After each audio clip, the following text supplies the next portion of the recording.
I've always loved shooting film.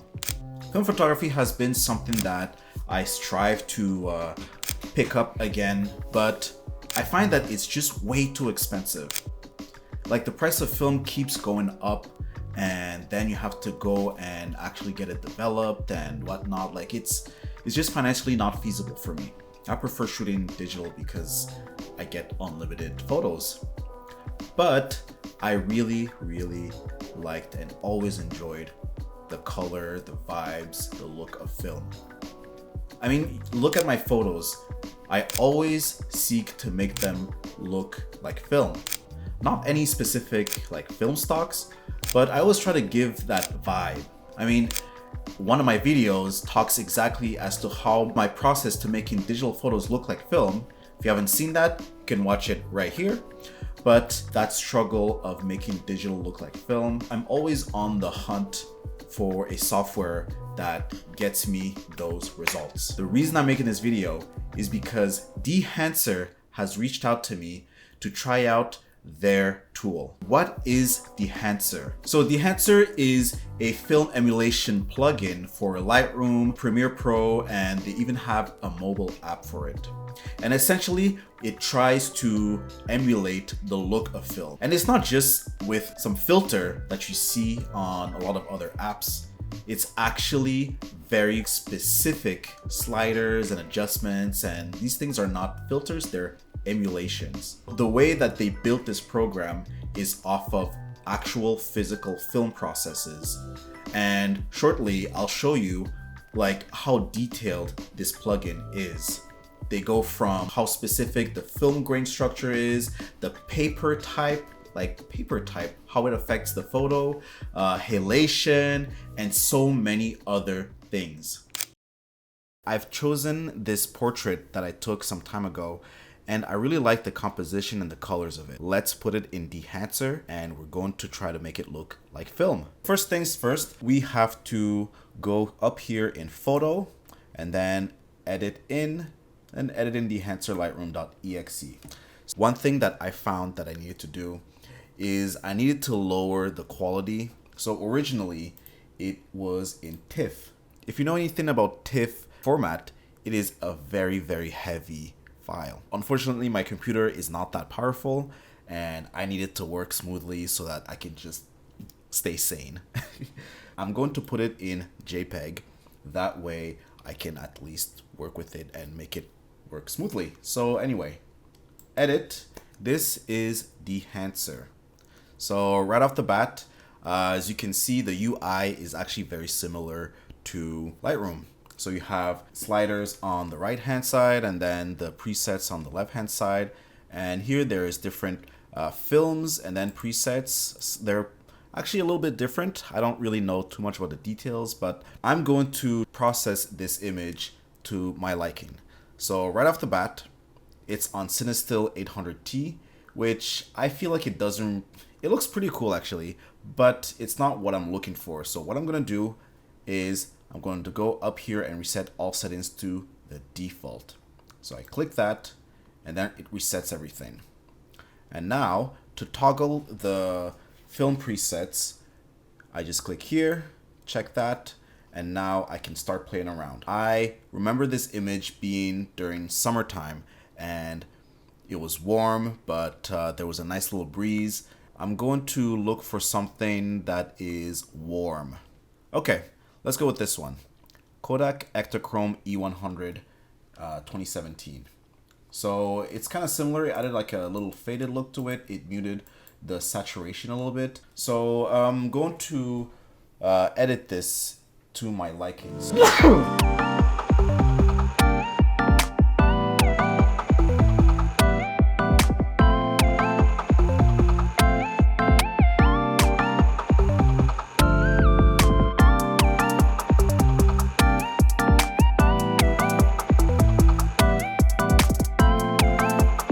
Pretty satisfied with this. So I'm going to show you guys all the photos that I've edited actually with Dehancer so that you see the results. I'll show you the before and after.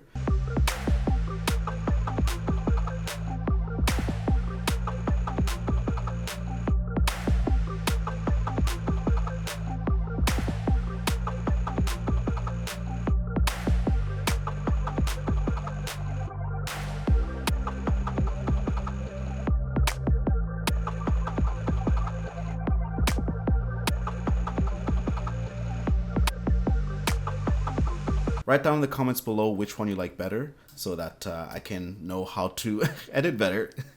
I have some pros and cons that I'd like to just address about this program. For the cons, I have a few.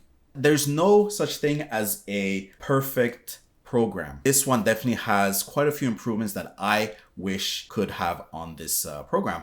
So the first one is that the program is very, very machine intensive. I don't know if it's just my computer, but it's a common criticism about the program itself is that it runs slow. And I find that if it could be optimized just a little bit better, that would make a world of difference. Second, and this one is more of a UI issue. For a first-time user, it is so overwhelming as to the amount of sliders and options that I have to my disposal. Now, the counter argument to that, you can specifically use each slider to create something that you specifically want. For someone who is a beginner and who doesn't really understand much about film, but still want to get that film look, I find that it's a little overwhelming.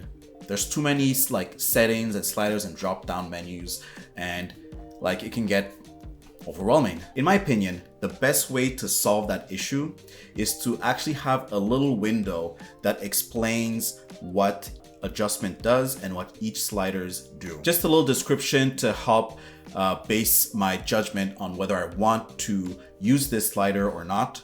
I think that would help a lot because there's a bunch of things in it that I just don't touch because I don't know. And sometimes I do touch it just to see what it does, but most of the time I don't even understand what it does, so I end up just avoiding it. And last but not least is that you can't batch process images. You can only do them like one at a time, and it takes a while because again, it is machine intensive. So I wish that I could process multiple images on the program. And that's pretty much it. Number one, there is so much film emulations that it's so fun to explore them all. I really particularly like looking at like the Fuji color stuff and also the Kodak. I'm always like the Kodachrome color ever since I saw that Steve McCurry documentary about the last Kodak film. But I always really just loved how Kodachrome looks like, and having the tool to get that result very easily just makes it such a game changer in terms of digital to film photo post-processing. The second thing that I really like is the amount of specificity that the plugin has. What do I mean by that? The sliders are so specific, so it gives me assurance that these people are really serious about how they treat film. It means that they're not just some like bloatware for making a buck off of people who want to make like digital into film look. Like these are actual people who understand, studied, and shot film in order to share that and replicate it and emulate it to the world. The UI looks almost like Lightroom, so it makes it very easy to navigate. And last but not least is that it is very, very easy to install. Really. You just download the file, extract it, and then open it through Lightroom. And that's it. Simple as that. They also have a mobile app.